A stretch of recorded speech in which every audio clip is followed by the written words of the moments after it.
Hello and welcome back to the High School Sports Beat. I'm Dave Yates. It is time now for the High School Notebook, brought to you by Dunkin. America runs on Dunkin. As always, we're joined by Paul Gotham from PickinSplinters.com. Paul, always fun to go to the website. What do we got on there right now? We had all the coverage from the finals. It'll be down at the Blue Cross Arena. We'll get everybody ready for regional previews. We'll have all the qualifiers. We'll have previews of those and then take you into Far West Regionals, which will be a great time of year. Paul, we're talking upsets, or are we talking upsets? How do you look at it? Well, certainly, our first full weekend of sectional basketball was quite an exciting one. We had a lot of thrilling stuff. Hilton and UPrep, though, before we even get started with it, Hilton did have a chance to send that game into overtime, which gets kind of lost in the whole mix. But it's easy, you know, when you look at that game and you're evaluating the outcome of that game. We're conditioned to think about the seedings in high school the same way we think about college basketball when the NCAA tournament comes out, and it's really very difficult. I think that sets us up for failure if we look at it that way. Because when you take a look at UPrep and their schedule, they played 11 teams this season who were state ranked at one time. Do you want to know how good UPrep is? Go ask Terry Nowding and Gates Chili, because they lost 3 games this year. One of those games was to UPrep.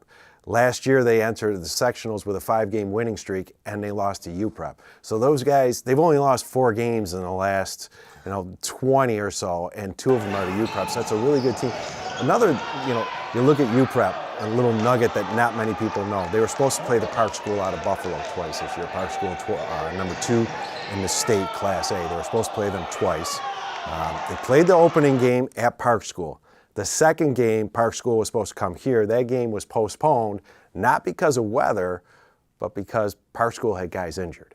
And it was credit to DeMond Stewart, the head coach at UPrep. He wanted to play Park School when they had their full complement of players, because he told me, we want to be tested when it comes sectional time. But the message here is Park School didn't want to come and play UPrep without their guys, because they knew how good UPrep is. So UPrep knocking off Hilton should not be a surprise, I guess. It should not have been a surprise that game came down to the last minute of play.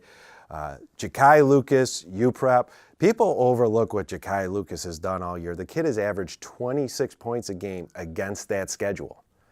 He's scored over 1,500 points in his career. The kid is vastly overlooked, I think, in the overall landscape of the top players in Section 5. And UPrep is that good of a team. And don't be surprised when we're writing an article about them after the finals. Switching gears now, let's talk a little baseball. Of course, what else are we going to talk about this time of year, right? It's funny to talk about baseball in the first weekend of March, but our Section 5 guys continuing to do us proud, going beyond Section 5. We had opening weekend Division I baseball. Maryland plays Maine, which means Ben Cowles is a Terrapin now. Newark's Ben Cowles is a Terrapin now, playing against Fairport's Mike Sabatine.